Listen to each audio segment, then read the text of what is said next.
दोस्तों, इस कहानी को आखिरी तक जरूर सुने। इस वीडियो को शेयर करें और कृपया हमारे चैनल को सब्सक्राइब करें।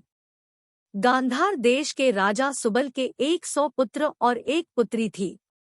सबसे छोटे पुत्र का नाम शकुनी और पुत्री का नाम गांधारी था। शकुनी की पत्नी का नाम आरशी था। शकुनी के 3 पुत्र थे जिनके नाम उलूक, वृकासुर, विप्रचित्ति था। ज्योतिषियों के अनुसार गांधारी की जन्म कुंडली में प्रथम पति की मृत्यु का योग था। इस दुर्घटना को टालने के लिए उन्होंने एक सुझाव दिया। गांधारी की शादी एक बकरे से कर दी जाए, बाद में बकरे को मार दिया जाए। इससे कुंडली की बात सिद्ध हो जाएगी और बाद में गांधारी की दूसरी शादी कर दी जाए। ऐसा ही हुआ। जब गांधारी की शादी के लिए धृतराष्ट्र का रिश्ता आया तो शकुनी को यह जरा भी पसंद नहीं आया। शकुनी का मत था कि धृतराष्ट्र जन्मांध है और उनका सारा राजपाट तो उनके भाई पांडु ही देखते हैं। शकुनी ने अपना मत दिया, पर होनी को कौन टाल सकता है। गांधारी का विवाह धृतराष्ट्र से हुआ और वो हस्तिनापुर आ गई। मगर किस्मत का खेल, न जाने कहां से धृतराष्ट्र और पांडु को गांधारी की कुंडली और प्रथम विवाह का पता चल गया। उन्हें बड़ा क्रोध आया कि यह बात उनसे छुपाई क्यों गई कि गांधारी एक तरह से तो विधवा ही थी और उसकी कुंडली में दोष भी था। इस छल से चिढ़कर उन्होंने गांधारी के पिता सहित 100 भाइयों को पकड़कर जेल में डाल दिया। चूंकि धर्म के अनुसार युद्ध बंदियों को जान से मारा नहीं जा सकता, अतः धृतराष्ट्र और पांडु ने गांधारी के परिवार को भूखा रखकर मारने की सोची। इसलिए वो गांधारी के बंदी परिवार को हर रोज केवल एक मुट्ठी अनाज दिया करते थे। गांधारी के भाई पिता समझ गए कि यह उन्हें तिल-तिल कर मारने की योजना है।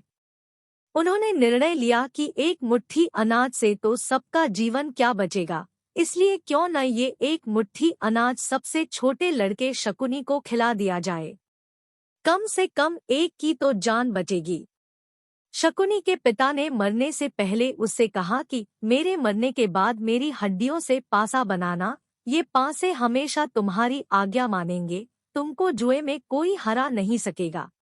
शकुनी ने अपने आंखों के सामने अपने भाइयों पिता को मरते देखा था। शकुनी के मन में धृतराष्ट्र के प्रति गहरी बदले की भावना थी। बोलने और व्यवहार में चतुर शकुनी अपनी चालाकी से बाद में जेल से छूट गया और दुर्योधन का प्रिय मामा बन गया। आगे चलकर इन्हीं 500 का प्रयोग करके शकुनी ने अपने 100 भाइयों की मौत का बदला दुर्योधन और उसके 100 भाइयों के विनाश की वृहत योजना बनाकर लिया। शकुनी मामा का वध वर्टिकल बार। महाभारत का युद्ध 18 दिनों तक चला था। युद्ध के आखिरी 18वें दिन शकुनी मामा का वध हुआ था। सहदेव ने शकुनी का वध किया और उनके जुड़वा भाई नकुल ने शकुनी के पुत्र उलूक को मौत के घाट उतारा। शुरू के 10 दिन भीष्म पितामह ने कौरवों की तरफ से युद्ध का नेतृत्व किया। भीष्म पितामह को अर्जुन ने शिखंडी की आड़ से मार गिराया। इसके बाद गुरु द्रोणाचार्य कौरवों के नायक बने। गुरु द्रोण ने अगले 5 दिनों तक कमान संभाली। द्रोणाचार्य ने ही 13वें दिन चक्रव्यूह की रचना की, जिसमें अर्जुन के बेटे अभिमन्यु को फंसाकर कौरवों ने का वध कर डाला। 14वें दिन अर्जुन ने जयद्रथ को मार गिराया, क्योंकि उसने ही पांडवों को अभिमन्यु की मदद के लिए जाने वाले रास्ते को रोक रखा था।